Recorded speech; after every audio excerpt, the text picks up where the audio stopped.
So here we are today at the head office of Morrisons Supermarkets, and for the Success is a System episode today we're going to be interviewing the Chief Executive, David Potts. What an incredible leadership story David has got. Literally started work at 14 in a fruit and veg shop. At 16, having failed all of his O-levels, he started works with Tesco's at the very lowest level. By the time he left them, he'd opened and ran their Ireland business. At 26, he ran their biggest supermarket. He ran their Asia business and worked for them at main board level for 12 years. In the last 10, 12 years, he's been Chief Exec of Morrisons and has transformed that business. There's so much to learn from David, so many great pearls of wisdom, so many great business strategies and ideas and actions and systems that you can adopt. Don't miss this episode. And I think genuinely the industry, in the UK for sure, is a meritocracy. I think if you can be very ruthless, in private or in among the right stakeholders, about where is the real value in this business, where is the real opportunity, then I think that'll give you some tram lines to move between. And perhaps in your own style as the ultimate leader, in the way you present things, the way you ask rather than tell, leaves room to get to the right answer. Because there's always this danger that, if all objections are have to be overcome to start with, nothing will ever be started. Quick fire, 12 things, just as a finish, as a wind up here, that are kind of either ors. Checkout versus self-service. Welcome back to another episode of Success is a System. I'm Mike Greene, and I'm here today with David Potts, who I've known for probably 10, 12 years now. David is the CEO of Morrisons Supermarkets, after spending about 39 years with Tesco's, literally man and boy. We can talk a little bit about that, and we can talk about the systems that David has learned, adopted, used throughout his career, and we're going to get into other stuff as we go through. So thanks for agreeing to see us, David. It's very kind. And of course, my background was retail, but I'm now 10 years out of that and doing different things. I now do a lot of mentoring and do property as well, as you know. But I was looking earlier, and I knew a little bit from when we'd spent time together before, and I thought I'd better brush up because it's a while since I've been in retail. But 16, you started with Tesco's after working at a fruit and veg shop at 14, yeah? Did you go into retail back then because it was a way to get some extra pocket money, or did you have an immediate kind of liking for it? What got you into it at the time? Well, I think at 14 I was skint, and therefore getting some money for Saturday morning was really important to me. Having said that, getting involved at that early age and getting a feel for product, particularly fruit and veg, salads, and customers, and working with an owner of a business, which it was, I still kind of reflect on some of those things even now in the jobs I've done since. So I think joining then Tesco at 16, I pretty much left school at 50, on the Friday, and started work on the Monday at Tesco as a customer assistant on a deli counter. And I probably played a lot of football in my life, but certainly in those early years, I wasn't quite sure which way life would take me. To some extent, waiting for exam results like you do when you leave in sort of May, waiting for August. I failed all my O-levels. I only took 5. And therefore I kind of took a summer job essentially at Tesco, but just carried on. And I think for me, it's always great inspiration, because often we see someone at your level and you're the CEO and you've been on the main board of Tesco's and you ran Ireland and Asia, and everyone would just assume you must be like an amazingly intelligent man who started with a silver spoon and went to university.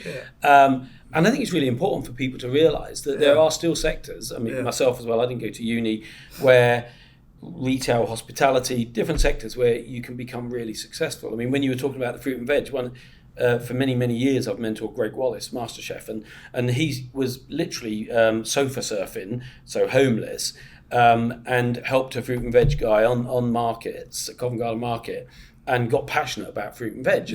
But it had to be really good quality, and he had that drilled into him because, on the markets, you got to sell when it's good enough to still have a good life on it. Well, you have in any retail, I guess. But I think it's really important that says it doesn't, and one of my strap lines is, it's not where you start that matters, it's where you end up, kind of thing. And I mean, I read that even though you failed those GCSEs or O levels as they were, that you then went on day release back to college. So it's never too late to learn, is it? And you keep learning all through, I guess. Yeah, no, and I think hats off to Tesco even back then. Day release was possible. Right. And I think genuinely the industry, in the UK for sure, is a meritocracy. And it is more about, that longing to sell, to serve customers, to be there with thousands of people. That kind of separates people out who really love it and those who don't. So I think, in Morrisons we would say very much, both from a customer base and an employment base, that everyone's welcome at Morrisons. Right. And we've got a fantastic cadre of graduates, another group we call degree apprentices, who have actually left school at 18, not found themselves at university, but with us over 4 years they do a full-time job and they deliver on a degree. Right. Probably through Sheffield Hallam, probably through Bradford Uni. And they are some of our finest people. And you support and encourage them through that? We pay for their university years. Oh, right. Okay. And they paid as an employee. Fantastic. Clearly, you find out something about those colleagues because they're holding down a job full-time and they're cracking through a degree, sort of part-time, right? And so, people with my background, no education in the end. And those two groups can combine. Well, and similarly, I got a Doctor of Education for the work I did understanding education after I let myself down at school, I don't mind saying that, but also the education system, not deliberately or knowingly, but it lets a lot of people down. So I mentor about 45 companies at the minute, and about 30 of them are in trade. So they're carpenters, electricians, plumbers, bricklayers and the like, partly because I'm chair of the trade group. And so we tend to attract them. There's an inordinate amount of them, a proportion of them that are dyslexic, ADHD, and the like. And you sort of think, is it that attracts those people? It's not that. It's that at school they couldn't sit still for more than 20 minutes, and so being forced to listen to someone for an hour on a subject that they kind of were struggling a bit with anyway, it let them down. Now, it didn't intentionally let them down, but it did. But then the fact that they went on and did a qualification in plumbing, let's say, and got a Corgi registered gas certificate after 3 years, it proves they can learn, but they need to be taught in a different, more practical, hands-on way than in the classroom in a like forced at one speed way. I mean, Elon Musk has said recently that he thinks schools and universities are going to be timed out eventually because you can find it all on the internet, and on the internet you can do it at half speed if you want, you can do it at double speed if you learn it quickly, you can replay it if you need to go over it again and again, but in the classroom you might feel a bit stupid to ask the question, or it just might be at the wrong pace for you. So I mean, what if you had your time again, do you think you would have gone to university or tried? Do you see education any differently because of where you are now, some 50 years later? I would have probably tried harder at football if I had my time again. But for sure, no, I think education is massively important, and to learn and experience, I think, is fundamental. I think in my case, it wasn't a natural step to go to uni. The natural step was to get on and do some work as such. I'm not suggesting you don't work very hard at university, but for me, it was a means to an end to start to earn and to sort of get on with my life, really. And of course, for some people, myself included, you didn't have a choice. We had to start earning because the household needed some income. And similar. And so for me, I think I probably had the choice to retake those exams or to sort of stay in that system. I found great enjoyment at Tesco, physically working with people in buildings that were well lit, secure, quite interesting places to be, stores. And so it just drifted away as an idea. So I was quite fortunate, I think, to still go to night school, as you say, and day release. And then I did a year on a sort of national distribution certificate in retailing, where I met other people, similar backgrounds. And Elon Musk may have a very important point to make there, but it's hard to replicate that multiplier effect of being with other people in most environments. The team and camaraderie, do you mean? And just sparking up other people, thinking about what they've said. very hard to replicate that. Well, and I remember being in Florida once with this family that had 12 kids, and they homeschooled them all. Wow. And these were bright kids. I mean, they were like super bright. But and I said, homeschools. I think at the time, 4 million people in America were being homeschooled or something. And but I said to them, my problem is, how do you make sure they're socialized? Because you're within your family. And they at the time, they were very religious, but they said, well, it's all through the church. So we have our community, we have our church, and then we know that they're growing with the same values. But I found myself thinking, I absolutely get that, but don't we embed our values by being challenged on the values almost, not by being necessarily disciplined to them? And I think you need that conflict to lead to clarity sometimes. I mean, do you have any views on that? And also perhaps learning from other people's values as well, right? And their backgrounds and how that all works. And for us, this idea of sharing knowledge so it can be used clearly can be done digitally and so on and so forth. But there is something we learned during COVID, that digital was the great enabler of continuity in COVID, but actually working together, 200 people still working full-time in this building 7 days a week during COVID, created a multiplier effect that we could not have repeated online. Well, and interestingly, I'm chairman of the Chamber of Commerce for Peterborough and Stamford, and so working with lots of businesses, about 900 in the area that I'm in. And what's really interesting is they all thought that coming out of COVID, there would be almost a replacement of a big chunk of their work or their meetings. But they all realised it was only possible during COVID because it was necessary during COVID. And whilst it might now comfortably replace, say, 1 in 3 meetings, it is no substitute for face-to-face connection. And people like other people. Yeah, exactly. So one of the next things, so you left at school at 16. Yeah. Maybe it was because it was a job you could get, but you'd already done a bit of it in the fruit and veg store at Tesco's. But by 24, you were the youngest ever manager of Tesco's at the time of one of their superstores. Talking about systems for success, what do you think it was about you? Was it a drive? Did you have someone who kind of recognised you and made you feel you had something? What do you think got you from 16 to just 24 to be the youngest ever superstore manager for Tesco's? Well, I think all of the above, frankly. But clearly, if you do miss out on A-levels and university, between 16 and 24, you are doing 8 years work in the same industry, the same company. I was prepared. I'm from Manchester, and I've always been prepared to move all over the world, certainly all over the UK, to find work. Quite often, that's a requirement if you come from the north. Yeah, get on your bike. I remember the old political sayings. But and so for me, it was entirely natural to be flexible in my workplace, which I think doesn't suit everyone. So immediately that gives you a slight head start, right? So I think in the industry, having a high work ethic helps. Being comfortable working with other people is very important. You do need luck. And I was very fortunate, I think, to get onto a store management scheme the company had in those days. That I think I was around just below 18 years old then, and that lasted 66 weeks, after which one became an assistant manager of a store and gradually made progress to deputy, and ultimately, if you cut it, store manager.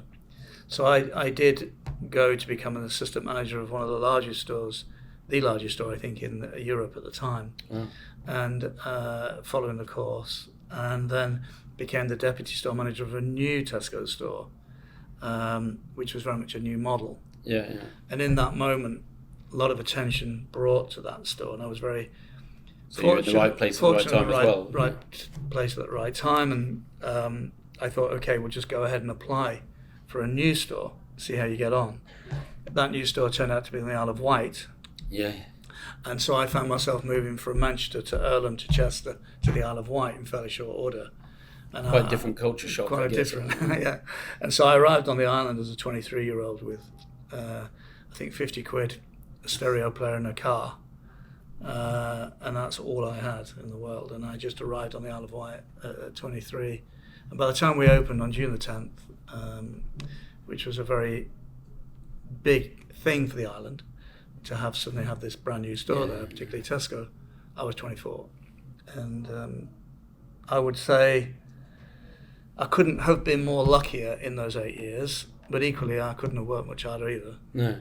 and that's one of them. So, and I do a lot with schools at the moment, and with young entrepreneurs. I say young on their journey. They're not age necessarily, because some of them get to the end of their career and think, I've got a business left in me. But people at the early part, and one of the things I constantly combat these days is we live in this X Factor world or lottery world where people think they can buy one ticket or meet Simon Cowell and become an overnight success. And one of the things I'll often say is that the only place where work comes before success, or success comes before work, is in the dictionary. Everywhere else it's the work first and then you get the success. But where did that work ethic come from? Was it a family thing? Was it an upbringing? Where? Because you clearly had that very quickly to grow and be able to do a degree, college education whilst you were working full time. So. A bit, yeah. Although I probably did kind of zigzag my way through even the night school. I think formal academic education never quite suited me. Right. And for one or two sort of family reasons, my childhood was quite challenged, and therefore there was a moment where you kind of just got on with life. And I don't know if that translates to a high work ethic or not, but I think if you are skin, and a pair of shoes would be kind of handy, then you tend to think, okay, for me to move forward, I'm going to have to work soon and hard. And that in the end, I think, is what I did. It does help a lot if you enjoy it. I couldn't imagine doing a job where either you don't enjoy going there every day or you don't enjoy working with the people you're with. And for me, you spend a lot of time at work. And back to your title around the system, that for me would always be fairly a high bar, a high test. Do I really enjoy this work? And do I enjoy working with the people who are there? And I mean, that's interesting. And so you've said a couple of times, and I know from meeting you before, when you left, you said if you didn't go into retail, you got into football. And I think when we met a few times between Tesco and Morrison, was it the FIFA role, or you were looking at a very senior football role, I think? I think, clearly from time to time people ask you whether you're interested in doing work in all sorts of fields, and you'd be a great example of that. Mine, there were opportunities there, but my love of football is playing the game, not administering it. So it might have taken away the love you had. Possibly a conflict, I guess, potentially, And we talk about that from time to time. But I think it's a very important sport across the world, particularly in the UK. I think it's, if I look back at my whole life, then work and football would be pretty high on that list. And I think I wasn't a good footballer or rugby or any of that at school, but I used to do a lot of cross country and running and things like that, and gymnastics. So more individual sports, which is interesting enough, although you were part of a team in a way. But I do realise the importance of sport, in not just physically, but in terms of that working towards a goal, or actually scoring goals, as it were, and the importance of winning. And I've seen in the last sort of 10, 20 years, it's insulting, I guess, to call people the snowflake generation, but there is this kind of sometimes an agenda where we don't want to define winners or losers, but everyone should feel at something the what it feels like to win, even if it's small wins or a team win or an incremental win. I mean, do you think that sport plays an important part in children's lives? Because it seems to be playing less of a part in school more and more. Well, I think a massive part. And I think we neglect that at our peril, frankly, in the country, and certainly in the education system. I think taking part at many levels, in the end, is actually much more important than winning. And winning can be quite a lonely role. Because not everybody, once you're there, you want to stay there as well. Well, not everybody can win, right? And therefore you're in the minority in the end. But the people taking part, that can be measured in their millions. I think for me personally, my sons coming through as young men, and from young boys playing football with me, with other teams, and always been involved in football. A lot of work revolving around football, not just conversation, but in playing football, and then various teams over the years. Then it's just quite separate than the sort of following Man City, which I always have. I think it's just an important part of what people do. The camaraderie, I think, is there. Recognising each other's individual roles is there. But in individual sports, in golf and occasionally a team game, but in the main, the individual sports are certainly more than character forming. But I think in a team game, you are an individual as well as a team player. Yeah. And that's hard to separate. Well, and I've used the saying a few times after hearing it about 6 months ago that winning teams only have the best players. And even if you're like Ronaldo, so you might be a world-class player, if you stop playing for the team, you're at risk of being cut, because it's one thing to play for the team, it's another to put the team at risk because you're actively not being part of the team. Yeah, very much. And we think about it here. We have important meetings every week in this building in Bradford. Yeah. Around trading, around performance, around the future plans of the business. And how I personally think about those meetings, they're very much in a sporting analogy of the training sessions, the tactics, right? Right. But when we're in our stores, when we're online, that is the match. That is when we're actually playing. Because you've got to deliver at that point. We're delivering then. But these meetings here are actually the very important training. So if you're down at Man City with Pep and you're training, you're getting ready to be playing Arsenal or whoever it is. And every day in the store you're playing. Exactly that. Yeah, and that's it. Really, I think is an important point for everyone in the stores to know. That's where the real work is. Yeah, right on the front line. And it's interesting to me because from when we first met and for many years before, I had clients that I had Tesco, I had Sainsbury's, I had Asda, Morrisons, Co-op, and all the convenience retailers, Shell, SOBP. They're all clients, and I was working with all those corporates. But even though I came from a similar, sort of very working class, poverty background, really, and I've always tried to be bluntly honest and not dumbed down, but understanding. If a 9-year-old can understand me, so can a rocket scientist. But if only a rocket scientist can understand me, I'm unrelatable to everyone else. And one of the things I noticed specific to when you came here, Dalton Phillips, and it's not about knocking anybody, but he was a very corporate leader and would tick the box of many of those other companies I'd worked with in terms of being very corporate. And one thing that really struck me at the time was the videos that I would see of the time, of all the supermarkets really, were very overproduced and scripted and probably not even scripted by the person who was saying them and so on. And then you came along here and you would be, and I don't want to say deliberately, but I don't mean falsely. I mean just you were umming and ahhing and relaxed and it was very easy to see whether you were someone who'd been in the job 1 day or 10 years, that you were thinking on your feet, you were saying what you believed at the time. It was clearly unscripted and it just hit the spot, I think, in terms of connection. And people have often said that about you, that you're fine with the city but equally happy in a store. And where does that come from when you've in fact grown up in a corporate environment, in work-wise? I mean. Well, it helps if you make it up as you go along. No. Well, I think my background paints that picture, and even the education that we started off with, I think paints that picture. It does seem to me quite important, certainly in our industry, in our company, to relate very much to the millions of people who shop with us every week and the 100,000 who work with us every week, and they've got very full lives on the one hand, bringing up families, often on their own. On the other hand, they've only got a few moments to pick up the issues and move on. And so I'm not really that keen on overcomplicating things, when in the end, our job is to give customers what they want. And that doesn't. And if you keep true to that, it doesn't have to be overcomplicated, does it? No. And as I think Sir Ken Morrison, the founder of the business, said that quite often in his experience, it's very much about sort of traditional values in the industry, but modern methods. In other words, life completely changes, but the values of a company, the values of an industry, actually don't, in terms of giving customers what they want, and value, quality, and service. They've got a lot of sort of things hanging below those, but those are the big sort of labels that, whether it's online or offline, remain very relevant today. And I can still remember in the different businesses I've been involved in, I pretty much take the same values, CKRFW, so can do, Kaizen, continuous improvement, do the right thing, wow the customer, those kind of things.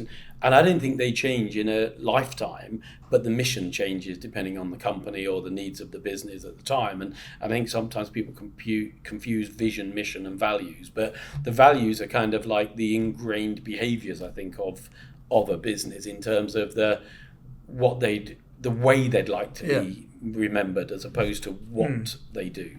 I think that's fair. I think from our side, we tend to say, look, if we're recruiting you and we've made the right call and you have, then we're really bringing you in for your personal values. What is a little bit less negotiable is our ways of working. So teamwork is a really important part of Morrisons. If you are essentially the smaller company within the middle of the market, we have to rely on each other quite a lot in order to feel, like we can make an impression, make an impact. So we would sort of talk about, well, why does the company exist? We talk about what does the company do and how does it do it? But we very much talk about your personal values and then the company's ways of working. Which is a way of marrying the two together, I guess. It is very much, I mean, one of the things to talk about a lot with systems, and to me it's a bit like we talked about education, wherever you're starting from, you can't change, but you can, if it didn't work out at school, you can get that education later. You can get educated academically or experientially and all those different ways. And one of the things that I've experienced a lot during, great success that still surprises me today, but also a great deal of failure. In fact, I wrote a book, Failure Breeds Success, and I've had my failure, as you're aware, in retail as well. Right. Is there any area, and I think I like to talk about, it's important to talk about, because often people fail and they think they're a failure. They take on that label as opposed to saying, I don't have to be a failure.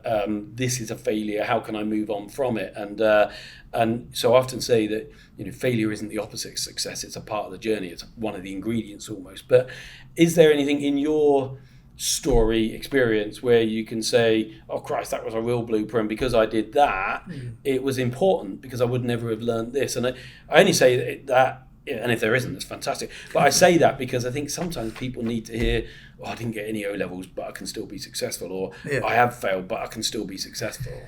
I hope you're enjoying Success is a System. Every Tuesday, we launch it on all podcast platforms and on YouTube. Drop us a note and tell us who you would like to see or hear on Success is a System, or what subjects you'd like us to cover to help you and your business. Success is a System. Like, subscribe, and make sure you get it every Tuesday for great lessons and systems that have made people wealthy, healthy, and successful. Yeah, I think from my point of view, making progress through the organisation at a relatively early age. I think I got to, 30, 31 or something like that in really quite a senior position in the company.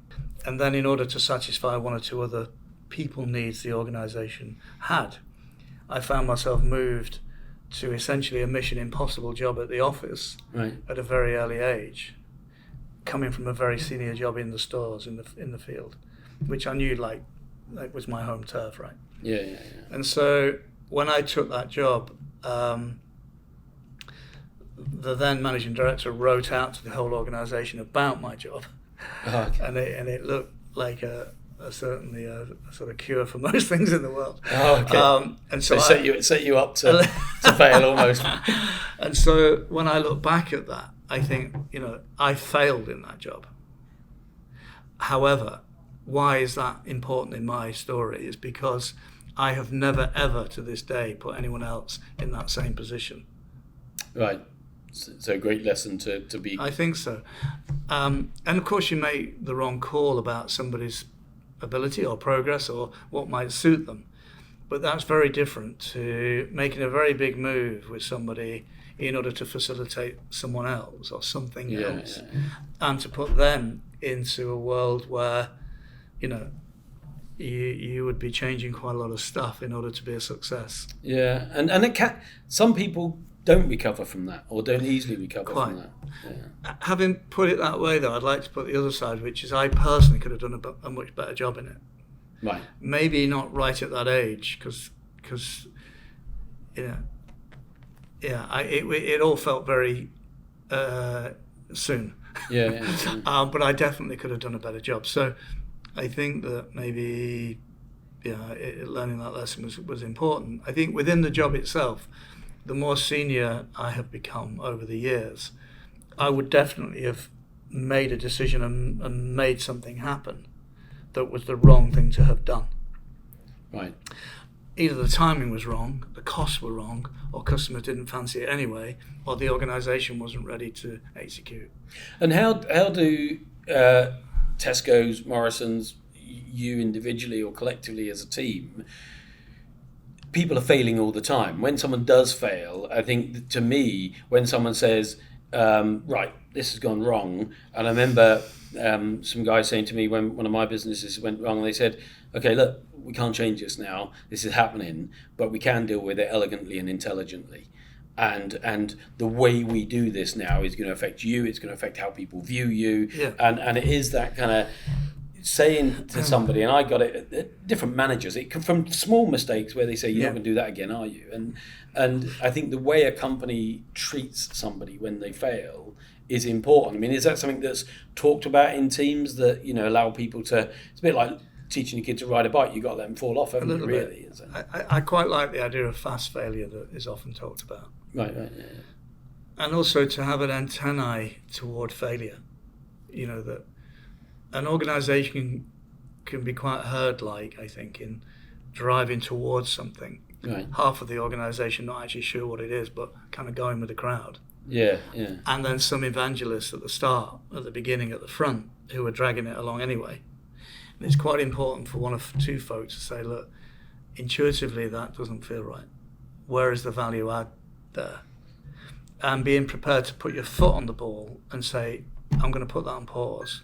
Yeah. And frankly, my idea, and I'm stopping it, is an important thing for a CEO to say. I don't know that that is failure, frankly. It can be course correcting. It can be it takes a bigger person. It's prioritising. Yeah. But you can't live in live in a world in business where because you thought of it, it's got to be right. No, well, in fact, it may be safer saying probably because I thought of it might not be right. But how can we make it stronger? Yeah, and I think when you say, look, I know this is my idea, but I realise it's the wrong idea now, or we need to change from that, it's not working. Yeah.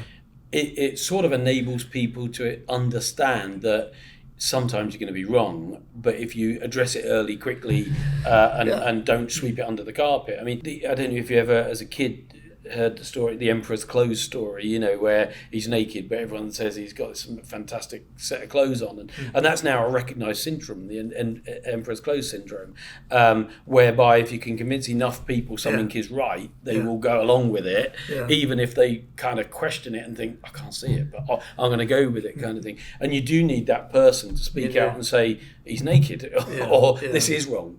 I think the biggest challenge in business quite often perhaps might be, or is it the biggest challenge where your own people need to feel they're able to say, are you right about that? Because it's actually easier for me to say that is not right. What I have advised is wrong. What I've started is wrong. So create an environment. So if we're thinking of systems, that has to, I think, be an actively stated approach that if you think I'm doing something wrong or anyone's doing something wrong, have the courage to speak out. You know, you don't have to attack them. It doesn't have to be aggressive, but raise the issue. You do, and perhaps in your own style as the ultimate leader, in the way you present things, the way you ask rather than tell, it leaves room to get to the right answer. Because there's always this danger that, you know, if all objections have to be overcome to start with, nothing will ever be started. So I may come in here on a Monday morning and say, look, I think we need to think about this, 1,000 convenience stores open on Boxing Day or something, right, whatever it is. And I might well be right, actually. Some folk may just think, well, can we afford that? Is there any demand? Is it everywhere in the UK? And I'm saying, okay, I don't mind going down the list, but doing it. Yeah. Because sometimes you've got to make a splash. When you charge, take charge. A bit, yeah. So it's just, if I come in and say, look, I was out on Christmas Day or Boxing Day and it struck me there was more people on the road. Did anybody else experience that? Oh, okay, yeah. Is that a trend? Might be. How would we leverage that opportunity? Maybe we should be open. It doesn't mean we're binning off Christmas Day, by the way. It just means, it just means there's an opportunity. But there is some people go with the flow, and that's a kind of common saying, and other people, like Disney, say observe the masses and do the opposite. So I think one of the things I never stop learning. What's the saying that the more you know, the more you realise how little you know, kind of thing. But I realised that you don't have. There's not a defined success. There are many ways to be successful, and it does truly take different approaches, horses for courses, whatever you want to call it. But and times change what's right for a business, I guess. But how important is speed of change in retail? I mean, I always felt like it was really important, but sometimes I've seen companies try and change too quickly and trip over themselves because of it. Well, I mean, one of the people I've learnt most from in the industry over many, many years, Tim Mason, who was the group marketing director for Tesco, and he's done a lot of work since. Tim would often say, look, the scenery only changes for the lead dog. And his point was clear that, the industry, we're in the same industry, so it shouldn't be too surprising that things are a bit similar. But if you're going to innovate on behalf of consumers and colleagues, it's better to do it first than any other list, any other number. So I do think there's something in that, okay? But enough of the changes need to look like improvements. Quite often, from time to time, people will be changing something and therefore legitimizing the contribution, but in fact, it's getting worse or it's not moving at all. So we're quite keen to talk about improving the business as opposed to changing it, right? And I know that metrics and measurement and numbers were always really important to you, and getting them as real time as possible were always important, because we can convince ourselves that something is right even if it's wrong, but the numbers never lie. I think in the end, customer satisfaction, colleague enjoyment, these kind of things are massively important. It does filter through though to the numbers.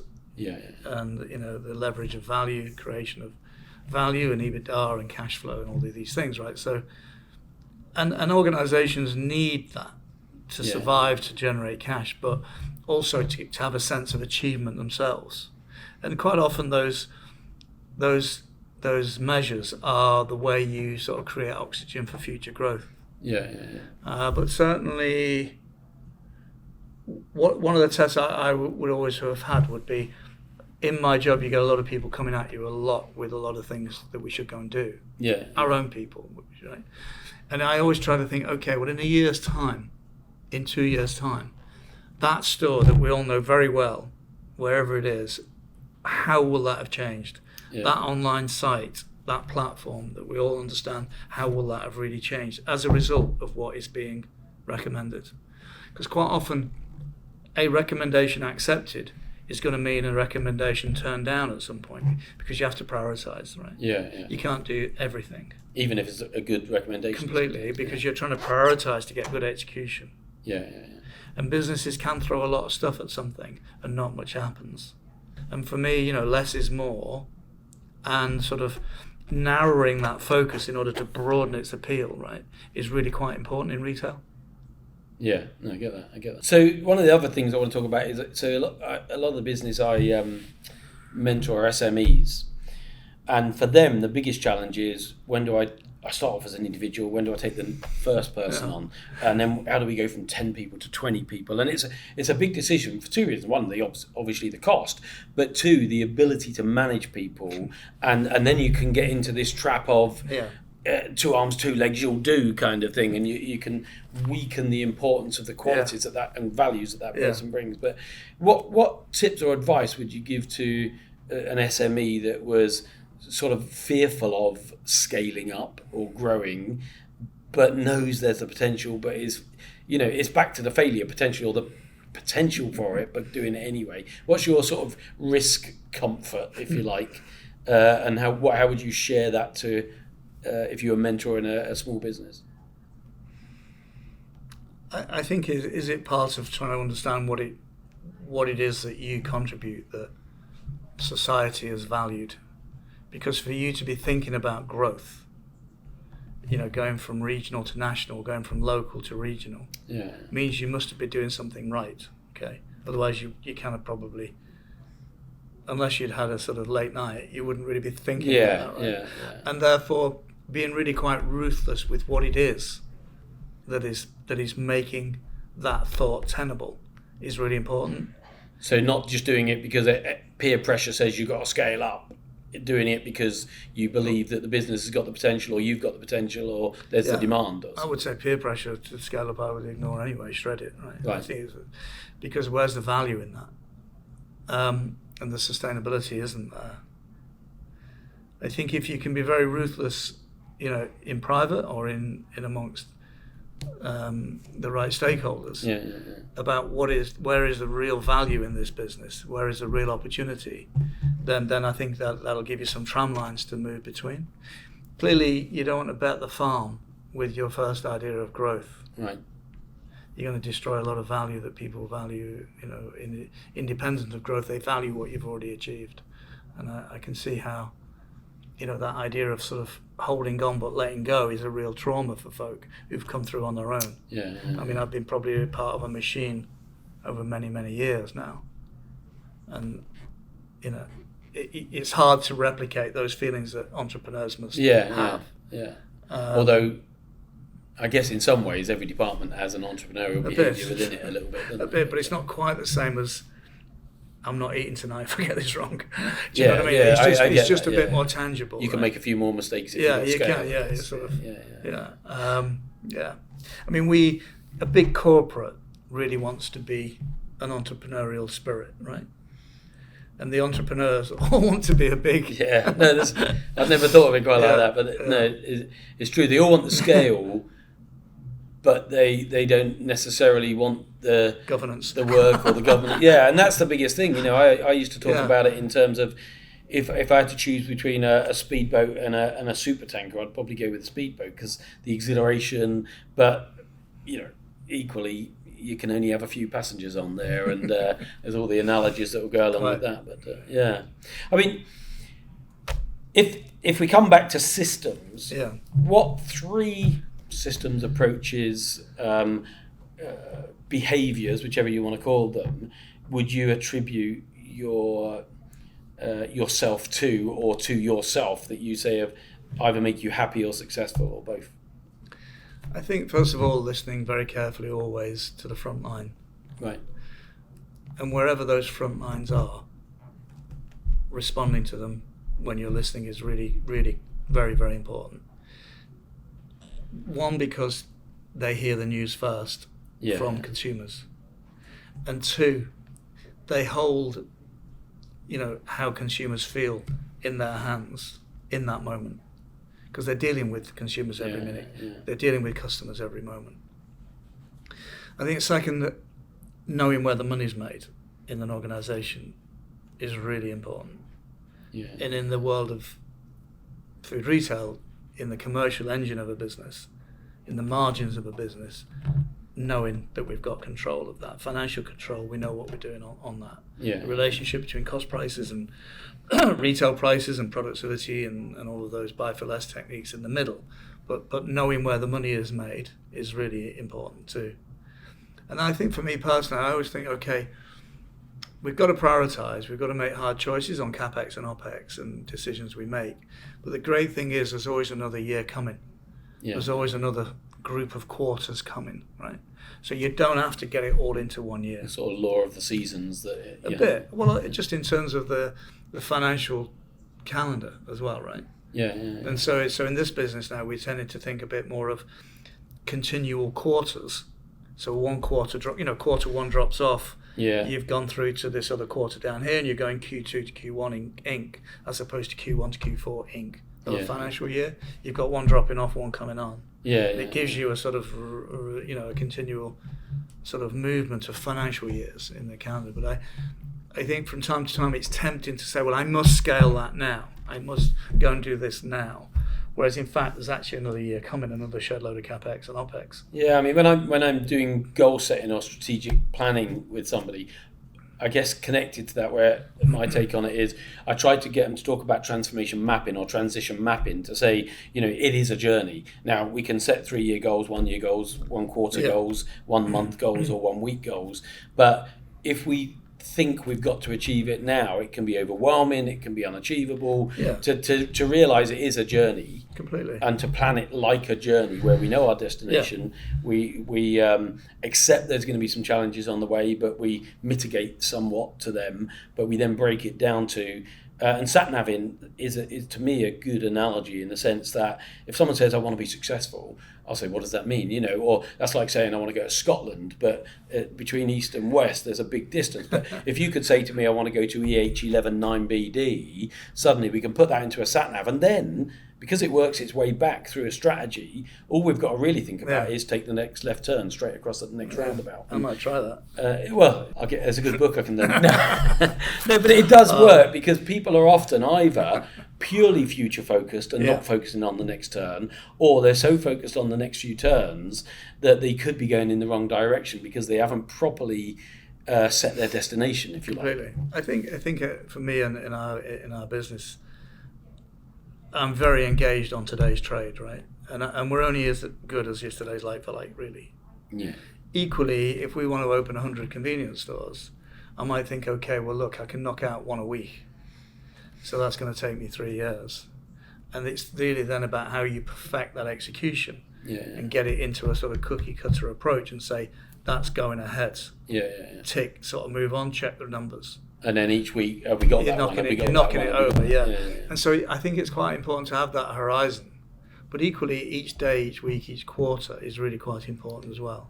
Well, and to me, I find it important because a mammoth goal can then become achievable when you look at what we have to do today towards it. But it can be impossibly scary if we look at the whole picture in that sense. And trying to differentiate perhaps between driving EBITDA, driving sales, driving growth in a sort of business as usual cycle, quarterly, periodically, right, weekly, versus if I think about our growth, new growth, if I think about sort of driving productivity on an underlying basis, becoming more competitive, then that needs a slightly longer horizon.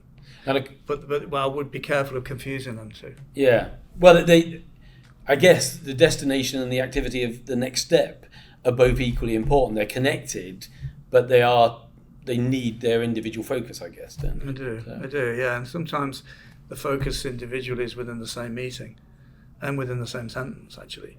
You've got to be able to fly high and low. Yeah. No, that's it. That's what makes it a challenge, I guess, isn't it? But, I mean, so last thing, if you were speaking to a 16-year-old today, because I do think as a doctor of education, I think, to me, if you've got that kind of guttural ambition, drive, work ethic, but you've also got this education and you can marry the two, you become quite unstoppable because you'll even push through your challenges. But if there's a lot of pressure on kids today that they feel failed if they don't go to university, there is this pressure that you've got to go to university now, when it clearly wasn't something on your radar, wasn't on my radar, wasn't on Joe Valente's radar or Neville Wright's radar, or many of the people that I speak to. That doesn't mean to say that if we had the choice or the opportunity, we wouldn't have done it. But some people know that it's not right for them at that point in time, but they feel a lot of pressure. What would you say if you were trying to encourage maybe one of your grandchildren who came to you and said, "Grandad, Mum and Dad want me to go to university, but I just it's not going to be right for me." What would you be saying to that 16-year-old? Well, I think in that case, in that particular case, I'd want to sort of understand the rationale as to why not. Right. Because certainly, reaching out into those university years can be a life-changing experiance, right? Positive. It can save you. It probably saved me a decade if I'd have done it, but I didn't. Right. Okay, that's interesting. Right. I think. And therefore, I think I'd want to understand that. I think in the end, you've got to trust your gut, having given it the thought. Which is hard at 16, though, isn't it? I guess. Well, it may be easier because it may be more active. It's hard to be frightened of much at 16, I think. Yeah, I guess. You feel invincible, and that's interesting. And there's something in that. Right. And frankly, who cares if you make the wrong call, because you can course correct. You've got a long time. Yeah. That's the American saying, I like set off and course correct. It's, don't wait till it's perfect, because it never will be, kind of thing. But and I think finally I say, look, whatever call you make, I'll be here to support you anyway. And it's not a decision for life; it's a decision that you're making. Yeah, but that's a really good point, I think, because so many people think this decision is going to define me, and it is where you end up. It's kind of interesting. Yeah, no, I think that is right. I mean, my brother bummed around on beaches for like 10 years, but now he has one of the most successful restaurants in Goa kind of thing, and he does really well, following his passion, living his dream every single day. But he didn't even think about starting that journey till he was 35, something like that, you know. I think from time to time, sort of writing down what were the big calls you made in the last decade or the last 5 years, the really big ones. It's a fairly short list, actually, if you really do it. And once you've done that, I think looking ahead to the next 5 or 10 and saying, okay, well, what would good look like ahead? That's an interesting exercise. And if you understand that it's not that many big calls, it's hardly any. Frankly, you don't have to. It shouldn't be a big, detailed strategy. I mean, which is why I like to work to one-page strategies, not 25 folders. You know, I quite often write stuff up on a soft whiteboard, in Mandarin as they call it here, because my writing's not the best. But I think, you know, strategy is not something we do June the 8th at 10 a.m. It's something when you turn every corner, I think. And that's a really good point, because so many small companies either don't do it, or they suddenly think they've got to do it all today, and big companies tend to do it in a secular, every 2 years we'll have a strategic review. But it's interesting that you see it as, and talk about it as, it's an everyday occurrence. It's a continuum. I am quite cautious of using the word strategy unless I can see it's got consequence. I think something is strategic if it's got consequence for a business. But it's a very overused word. And normally used by people who don't do it, and secondly like to mess about somewhere. I hadn't thought about that, but that's an interesting take on it.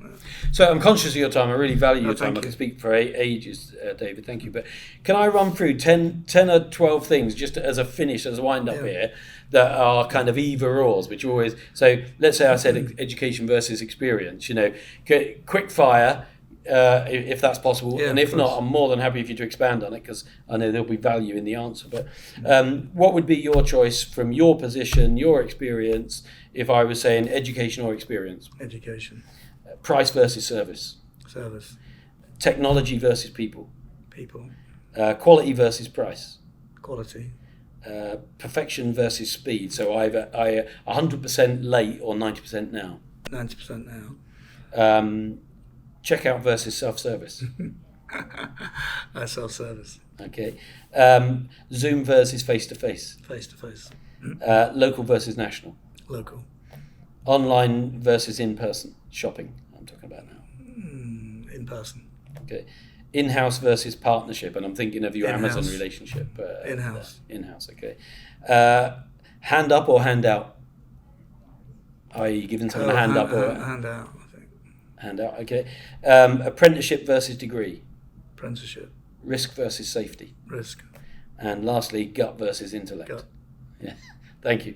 I could have guessed many of them, I think, but that's because I've seen you in action, and you are different, I think, which is why you're successful and much appreciated within your business and respected outside. So thanks again for your time. Thank you for listening or watching Success is a System. If you've enjoyed that, do like, subscribe and share, and we look forward to coming back and sharing some more great systems from great leaders with you again in the future. Thank you.